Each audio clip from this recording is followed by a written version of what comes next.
Allez, bonjour à tous, j'espère que vous allez bien aujourd'hui avec des cryptos qui pump, BTC qui est toujours en train de tester sa résistance, Hyperliquid qui est en train d'aller chercher les 42 $, Ether qui pump également. On a eu le chiffre sur le CPI, on a eu directement une réaction acheteuse, donc on va voir tout ça en détail. On parlera également du marché US et trois altcoins que vous m'avez demandé d'analyser. On a AR, STM et Monero. Avant que je commence, pour information, les indicateurs que vous utilisez, que ce soit le multi-time frame tunnel Vegas avec les points pivots, cet indicateur-là, tous ces indicateurs ont été supprimés par TradingView pour la simple et bonne raison que c'est pas acceptable pour eux d'avoir ce type d'indicateur. Pourquoi? Tout simplement parce que je combine plusieurs indicateurs et du coup ça nique un peu leur business, qui est tout simplement de faire prendre des abonnements pour mettre plusieurs indicateurs sur une charte. Donc ils me les ont enlevés, je pense que vous n'y avez plus accès actuellement, sauf ceux qui sont dans le Discord, parce que maintenant je les ai passés en script privé. Alors là j'ai pas le choix, parce que quand c'est en public ça ne passe pas, donc vous ne pouvez pas y accéder directement ici en tapant time frame Vegas, c'est pas possible, sauf si vous prenez le classique. Mais si vous voulez les points pivots, ça logiquement vous ne le voyez pas. Moi je le vois parce que je l'ai ajouté manuellement, mais vous ne le voyez pas. Pour ajouter les indicateurs, maintenant, vous venez sur le Discord, vous allez ici dans l'onglet indicateurs, vous récupérez les différents liens, ok, et après le système est le même. C'est juste que vous ne pouvez pas y accéder publiquement à ces parties-là, il vous faut les liens. Les liens, je les ai mis dans le Discord, dans la partie indicateurs. Voilà. Donc pour ceux qui veulent, cliquez sur le premier lien en description, vous arrivez dans le Discord, vous les récupérez ici, et j'espère que ça va passer auprès de TradingView. Logiquement, on m'a dit que ça passait. Voilà, pas le choix de contourner pour essayer de maintenir ces indicateurs-là, qui en aident plus d'un, parce que je sais que tout le monde n'a pas un plan payant sur TradingView, et c'est limité à 2 indicateurs par chart. Donc là déjà, vous voyez, on en fusionne 2, c'est clairement pratique. Allez, je commence directement par ici le CPI. Donc on attendait le CPI du mois de mars qui est tombé en dessous des attentes. Donc c'est plutôt pas mal puisqu'on est en dessous de ce qui a été pricé par le marché. Je vous rappelle qu'on a eu une hausse du pétrole au mois de mars, donc on s'attendait à une inflation assez importante. Et là c'est légèrement en dessous des attentes. Donc automatiquement c'est bullish. On l'avait dit hier comme quoi je m'attendais à plus de volatilité suite au CPI plutôt que le PCE. Ça a été publié à 14h30. On a eu un peu de volatilité et puis ouverture du marché US, directement une explosion ici sur les cryptos. BTC passé à peu près 72 à 73 200 $. Donc on a un pump qui est en cours. Maintenant, est-ce que ça y est, le bottom est validé, on a un gros signal d'achat? Doucement, faut pas se précipiter. Moi je vous parlerai d'Ether où j'ai commencé à me repositionner un peu sur Ether. Pour le moment on est sur BTC. Attention, ok, on attend les clôtures.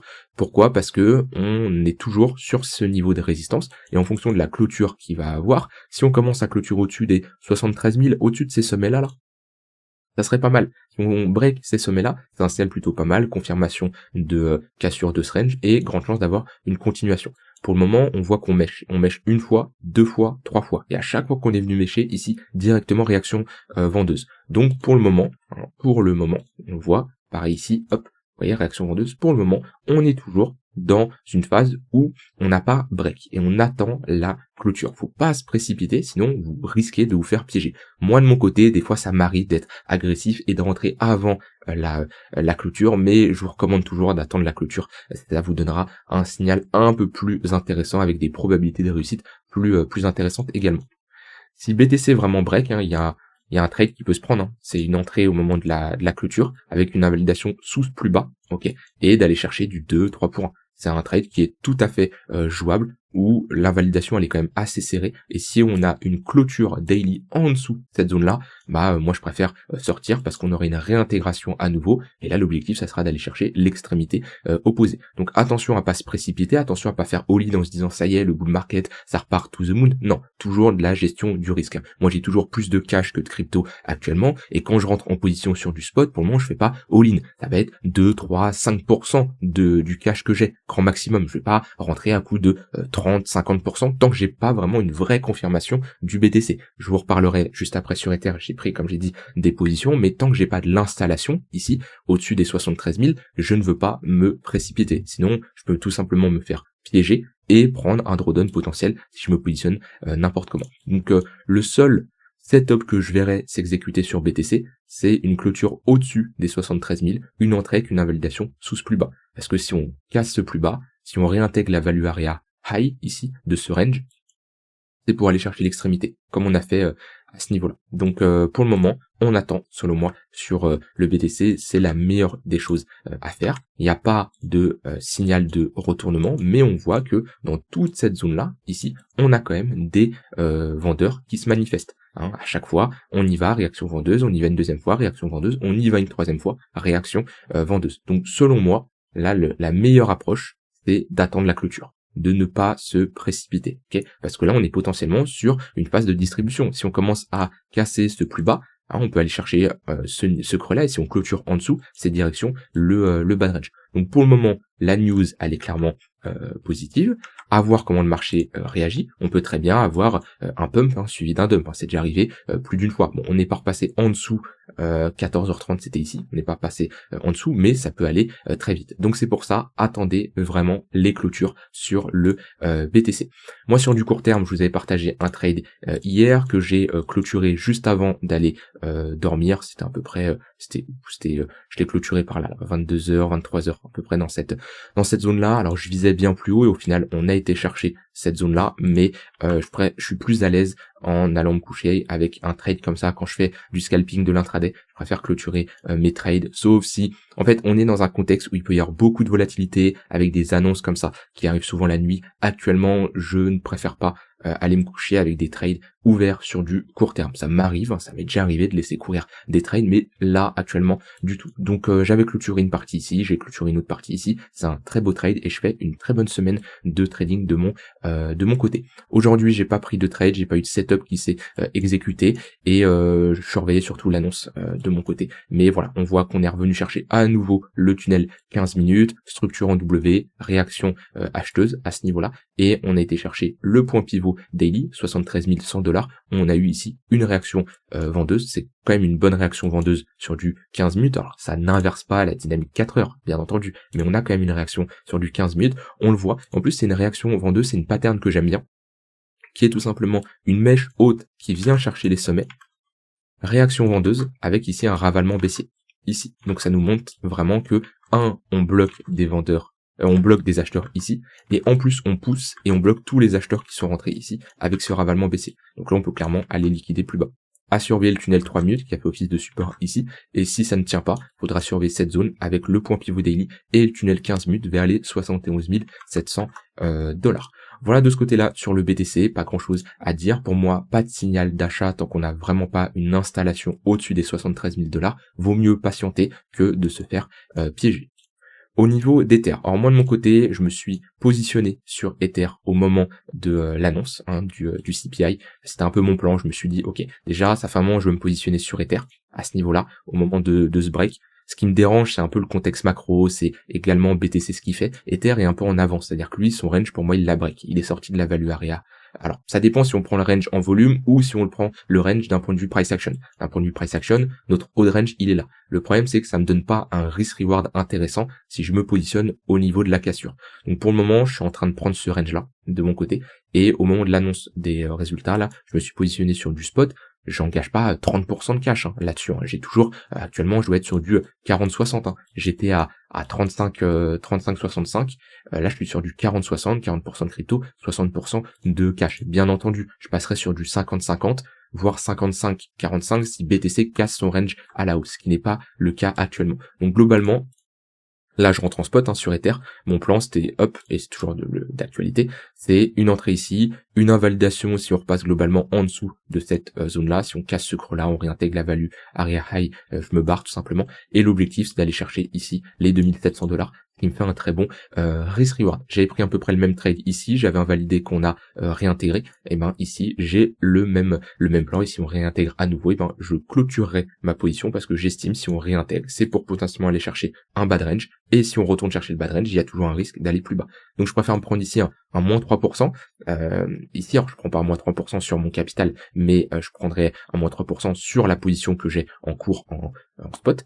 Mais je préfère procéder comme ça que de hold et de prendre un potentiel moins 10, moins 15, moins 20%. En tout cas, c'est mon plan sur Ether qui lui a cassé son range depuis un moment. Il l'a un peu pullback, ce qui manque, c'est la cassure du BTC. Maintenant, ceux qui veulent être un peu plus safe, attendez une clôture weekly déjà au-dessus de cette value area high et attendez une clôture weekly au-dessus des 2400 $. Ça vous donnera un signal beaucoup plus intéressant et beaucoup plus sûr, entre guillemets. Il n'y a rien de sûr, mais vous aurez les probabilités dans votre sens, d'accord, parce que vous aurez un signal beaucoup plus important avec la validation d'une structure en W sur Ether. J'ai Franco dans le Discord qui m'a partagé un signal assez intéressant que je n'avais pas vu. Quand on met le HVP, c'est un indicateur qui permet de mesurer la volatilité. On a ici un flash violet. Ça nous indique globalement qu'un gros mouvement se prépare. On attend quand même la clôture weekly pour avoir ce flash violet qui se confirme, mais c'est un indicateur qui mesure la volatilité, l'historique de la volatilité sur un actif, et qui permet de voir quand on a une très faible volatilité, on a un flash violet, et ça nous indique, attention, ici, un gros mouvement se prépare. Et dès qu'on a un retour de la volatilité, on peut s'attendre à un plus gros mouvement. En tout cas, le mouvement aura des chances d'être plus grand que si il avait été fait dans une phase où il n'y avait pas eu une faible volatilité avant. On le voit bien ici, en faible volat, bam, ça part. Là, ça ne l'a pas trop fait, quoi qu'on a eu quand même une bonne bougie weekly à plus 14%, mais on n'a pas eu un gros retour juste après de la volatilité.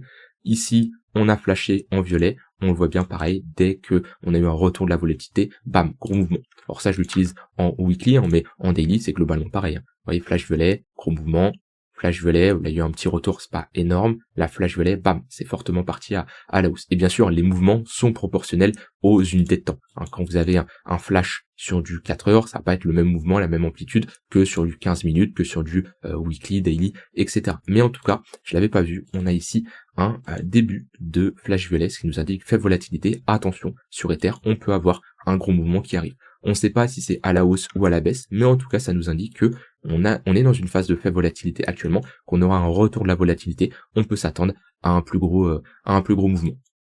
Voilà de ce côté-là sur Ether, pas grand chose à dire de plus. Après sur du court terme, c'est globalement la même chose que sur le BTC. On est ici dans une dynamique qui est plutôt haussière, alors plutôt dans un range resté par une dynamique haussière, mais on a un 15 minutes qui est orienté à la hausse, un 1 heure qui est également orienté à la hausse, donc on va plutôt chercher des longues pour faire de la continuation de tendance. Un signal plutôt pas mal, ça serait d'attendre ici un breakout, de retrouver un fort momentum avec un 3 minutes au-dessus du 15 minutes et un 15 minutes au-dessus du 1 heure, et puis là on pourra clairement faire de la continuation de tendance comme je vous ai pas mal montré sur les derniers temps avec ce style de trade que j'ai tout simplement pris sur le BTC. Voilà de ce côté-là BTC et Ether. Hyper liquide, ça donne quoi? On a un bon pump là depuis qu'on est revenu chercher les 36 $. Vous voyez, sur un graphique, il y a juste besoin de mettre 4 lignes, 4 zones plutôt, pas de lignes. J'aime pas les lignes pour des supports et des résistances, on trace toujours des zones. Ça fait entièrement le taf. On rebondit dessus, on repart, on casse, on rejette dessus, on rebondit et on repart. 42 $, c'est une zone de résistance. Je vais pas me positionner sur cette zone-là. Un signal intéressant, ça serait de repartir, de rebondir dessus, comme on a fait ici. On rejette une fois, on y retourne une deuxième fois, bam, on break. Hop, on va chercher la prochaine résistance, on rejette, on se rappuie sur la précédente zone de résistance qui fait maintenant office de support. Voilà, on pourra faire peut-être la même chose. En tout cas, hyper liquide part plutôt bien. On est quand même sur des niveaux assez hauts par rapport à cet ATH. Après, haut, c'est toujours subjectif. Haut par rapport à cette charte, oui. Maintenant, si je prends weekly, si je prends la valorisation d'hyperliquide et son potentiel, pour moi, il a un potentiel d'aller bien plus haut. Notamment chercher ici, c'est 100 $. Est-ce qu'il va y aller? Ça, c'est bien sûr une autre histoire, mais en tout cas, pour le moment, on reste ici dans cette trend qui est haussière, avec des creux et des sommets de plus en plus haut, et on maintient ici une tendance haussière, tout simplement une trend haussière qui est la chose la plus importante. Tant qu'on reste dans une tendance haussière, la plus grosse probabilité, c'est de casser des sommets. Les creux sont protégés, les sommets sont faibles. Les creux sont protégés, les sommets sont faibles. Et voilà, le but c'est de procéder comme ça, de vous dire la tendance est haussière, les retracements, je me positionne. En tout cas, hyper liquide, ça reste la meilleure crypto actuellement. La crypto la plus forte et la crypto qui fait ATH sur ATH, que ça soit sur BTC et j'ai pris BTC, mais si je prends d'autres altcoins, ça va être clairement mieux. Si je prends, je sais pas moi, Solana à la place, bon bah voilà, j'ai même pas les mots quoi. De toute façon, il y a hyper liquide qui est en ATH comparé à toutes les cryptos. Donc là-dessus, c'est plutôt bullish. Au niveau du SP500, là on est vraiment dans une zone où il va falloir surveiller la réaction, parce qu'on est quand même dans notre zone de rechargement de short. Donc si les vendeurs veulent se manifester ici pour faire un sommet plus bas que le précédent, c'est dans cette zone-là ils peuvent tout simplement le faire. Quand on a une forte réaction vendeuse, je vous l'ai déjà montré avec l'or, je vous l'ai montré avec d'autres actifs, ce qu'il faut surveiller, c'est le rebond dans la zone de rechargement de short. Parce que si on rejette et on fait globalement quelque chose comme ça, là on a une structure qui est encore plus baissière, d'accord? Donc cette zone-là, va falloir vraiment la surveiller. On peut potentiellement revenir chercher ici ce gap sur le SP500. Maintenant, franchement, revenir aussi bas, ça serait pas super bon. On peut le combler partiellement, mais c'est déjà arrivé de laisser des gaps, hein. Là, on l'a comblé partiellement. Là, on a un gap qui n'a pas été comblé. Là aussi, on n'est pas obligé toujours de combler des gaps. En tout cas, sur le SP500, j'aimerais pas repasser sous cette zone-là. Sous ce niveau de support, ça serait vraiment pas bon. Ça serait bien de la tenir comme ça et faire des nouveaux plus hauts. Je pense pas qu'on va faire un nouvel ATH tant qu'on n'a pas un conflit qui est terminé, tout simplement. C'est un peu l'incertitude du moment, et on pourrait potentiellement trouver un nouveau range dans cette zone-là, voir un peu une amplitude plus basse, mais j'aimerais pas passer sous les 50% de cette bougie impulsive ici, et passer sous cette zone-là, sinon on aurait clairement un affaiblissement. On peut mettre également des moyennes mobiles comme point de repère, et si on perd le 15 minutes, le 1 heure, ici, pareil, ça serait un signal de retournement, comme on avait eu ici, hein. Vous voyez, hop, 15 minutes au-dessus du 1 heure, quand on commence à passer en dessous, le 1 heure commence à passer au-dessus du 4 heures, c'est pas un signal qui est incroyable. Donc tout ça, faudra surveiller la semaine prochaine. Là, on est vendredi, pas trop de volatilité, c'est normal. On va avoir les marchés qui vont être fermés ce week-end. Les investisseurs, les traders ne prennent pas trop de position le vendredi parce que c'est prendre un risque avec l'ouverture du marché lundi, et dans un contexte où souvent Trump prend la parole le week-end. Donc c'est normal qu'on n'ait pas ici énormément de volatilité. Au niveau du Nasdaq, c'est globalement pareil. On a eu ici une réintégration, donc c'est plutôt pas mal. Maintenant, on est dans notre zone de rechargement de short, 0,118, 0,786. Si on a une cassure du milieu de range, l'objectif, aller chercher l'extrémité opposée. Mais pareil, j'ai du mal à voir le Nasdaq pump et faire un nouvel ATH, toujours dans ce conflit. Voilà là-dessus pour le marché US. Au niveau des actifs que vous me demandez d'analyser, j'ai ici AR. Alors AR c'est moche. Vraiment oubliez ce genre de crypto. Je me pose la question quand vous me demandez d'analyser ce type de crypto, est-ce que c'est pour ici une analyse vraiment long terme, ok, pour vous positionner, ou est-ce que c'est parce que vous êtes positionné depuis un moment et que vous êtes sur un moins 95, moins 80%, moins 70%, et vous vous dites ouais, j'ai besoin d'être assuré, est-ce que ça va remonter un jour? Je pense qu'il y en a beaucoup dans cette situation. Je suis désolé, hein, mais quand je vois ce genre de chart, à partir du moment où on fait pas un nouvel ATH en 2024, qu'on rejette ici au niveau des 0,5 de retracement, on n'a même pas été chercher plus haut, on a ici un gros M-top, on casse ce plus bas, ça c'est une crypto qui ne refera pas de nouvelle ATH. Et la probabilité de casser ce sommet-là, elle est même très faible. Pour moi ici, c'est terminé. C'est des cryptos qui, regardez, moi j'aime bien cette crypto-là, je l'avais pris en exemple il y a 3-4 ans, on m'avait incendié quand j'avais dit, c'était à ce niveau-là, j'avais dit que EOS c'est terminé, on fera plus de nouvelle ATH. Là-dessus, c'est une crypto qui est terminée. Bah, regardez la charte. Et en fait, toutes vos cryptos qui n'ont pas fait de nouvelle ATH en 2021, d'accord, il y a de grandes chances qu'ils ressemblent à cette charte-là. Là, c'est 2017-2021. Vous prenez vos cryptos qui ont fait 2021 et ici 2023, 2024. Il y a beaucoup de cryptos qui vous ressemblent à ça. Et il y en a déjà un. Par exemple, EGLD, c'est le cas. EGLD, vous voyez, c'est ici le 2017 de EOS, ici le 2021, et ensuite on dégrégole. Et ben beaucoup de cryptos vous ressemblent à ça. Et quand ça casse, qu'est-ce qui se passe? C'est une crypto qui se relève jamais. Ça c'est le bull market de EOS à ce niveau-là. 2023, 2024 dans cette zone-là. Alors oui, il y a des pumps quand même, bien entendu, mais voilà, c'est 1 x 3 comparé à une crypto qui a pris là mon 99%. Et ça, voilà, j'ai même plus le... Là, ça s'est arrêté. Peut-être qu'il y a eu un delisting. Non, je suis sur crypto. Je sais pas ce que devient la crypto. Bah, c'est fini, la crypto elle est morte. Voilà, on la voit plus. Ça, je l'avais dit. Voilà, je suis pas là pour vous dire j'avais raison, etc. Mais attention à toutes ces cryptos là. Des cryptos où il y a plus trop de mouvement, plus de volume, plus de liquidité. C'est des cryptos qui se font délister, et c'est des cryptos juste qui tendent vers zéro. Donc honnêtement, si vous êtes positionné, vous êtes déjà pris un moins 99%, bon, holdez votre crypto, ça sert à rien, vous allez récupérer 3 euros, ça va rien changer, ok? Maintenant, si vous souhaitez vous positionner là-dessus, faut patienter, avoir un gros signal acheteur, repasser au-dessus du tunnel daily, prenez toujours en point de repère le tunnel daily. Vous voyez, ici, résistance, break, ça part. Bah là, on pourra faire potentiellement la même chose. Mais pour ça, faut attendre. Il est loin le tunnel daily encore. Faut un actif là qui latéralise avant de le casser, ou alors qui fait un plus bas et qui repump d'un coup, mais dans tous les cas, la tendance reste ici baissière. Alors, STM, tac, je me mets en normal. Alors, qu'est-ce que ça nous donne ça? Ok, on avait fait des plus hauts pendant la bulle internet. Très bien. Et là, on semble quand même avoir posé un petit top de marché. Alors, M top suivi d'un W. Donc on inverse cette dynamique. Maintenant, la zone d'achat, elle est vraiment pas intéressante. Pourquoi? Parce qu'on est vraiment pas loin de notre zone de rechargement de short, on se positionne jamais dans ce type de zone. Un investisseur professionnel, il fait quoi? Il prend son Fibo, point le plus bas, point le plus haut, hop, zone de rechargement long terme, 0,118, 0,786, là c'est intéressant. Certains vont me dire, ah ouais, mais on n'est pas si haut que ça, on n'est pas trop parti. Ouais, mais quelqu'un qui se positionne ici, on est déjà sur un plus 80%. C'est late ici de se positionner, c'est compliqué. Donc pour moi ici, soit on a un pullback sur la ligne de coup, mais on l'a déjà fait, il me semble, quand je regarde en weekly, on a déjà break un peu pullback. Là c'était intéressant qu'on a eu cette cassure là. En plus on comble le gap après avoir break. Là c'était une zone intéressante. Maintenant c'est un peu trop tard. Faudra attendre soit un retracement plus important, soit alors se mettre plutôt sur du moyen terme. En tout cas, l'objectif ici, c'est potentiellement d'aller faire un nouveau sommet si on ne se fait pas rejeter dans notre zone de rechargement de short. Après, si vous faites du court terme, vous mettez ici des moyennes mobiles, prenez le tunnel 1 heure, tunnel 4 heures pour du moyen terme et vous accompagnez ça dans le sens du flux. On voit bien le changement de dynamique entre 1 heure 4 heures daily orienté à la baisse et ici le 1 heure 4 heures orienté à la hausse. En tout cas, je serais plutôt dans une phase où je patienterai. Et si je suis déjà positionné, prenez vos profits sur la montée, trouvez des zones pour prendre des profits. Zone de rechargement de short, c'est une bonne zone. Et si on fait un nouvel ATH, ici on peut mettre des extensions. 118, 100% d'extension, objectif entre les 80 et les 94 $. Et ensuite, hop, on m'a demandé une analyse de Monero. Tac.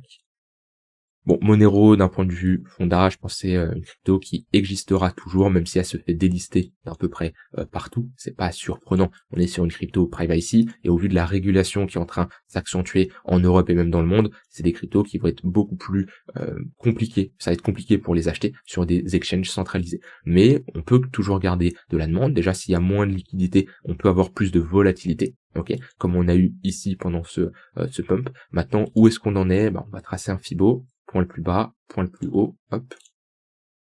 On est dans notre zone de rechargement long terme, donc on est déjà dans une bonne zone pour se dire, ok, la zone est intéressante. Un signal plutôt pas mal, ça serait de passer au-dessus de cette zone-là. On validerait une structure en W, un W weekly, et qu'on commence à faire un W weekly, c'est qu'on est potentiellement sur un bottom, on le voit bien. Hop, ici, W weekly. Hop, ça nous a marqué globalement notre point bas. Après, on en a fait d'autres, on a eu un ici, on en a eu un peu partout. Ça, c'est une grosse zone. Donc, on ne doit pas repasser en dessous de cette zone-là sur Monero. Si on repasse en dessous de cette zone-là, c'est un signal vraiment bearish. Si on revient, c'est une très bonne zone pour se positionner, mais on ne doit pas la réintégrer. Globalement, il y a à peu près 3 zones sur Monero. Il y a cette zone-là qui est intéressante, et également cette zone-là avec les 0,786, et globalement la zone où on est. Donc, on peut procéder par palier. Un signal bullish, ça serait de repasser au-dessus du W weekly. Si je mets le tunnel daily, on en est où? Voilà, on voit qu'on est en compression entre le daily et le 3 jours. Donc on est sur un bon niveau de support, mais un signal bullish, ça serait vraiment de faire ça. On fait ça et ça, ok, on peut très bien partir et avoir un retracement ici dans notre zone de rechargement de short de ce mouvement-là. 0,118, 0,786. Par contre, si ça tient pas, il y a deux objectifs, 250 $ et ensuite les 175 $. Voilà, j'ai fait tout le tour, n'hésitez pas à me donner d'autres altcoins si vous voulez, surveiller la clôture daily de BTC ce soir. Je vous souhaite une très bonne soirée et je vous dis à demain pour une prochaine vidéo. Bye bye.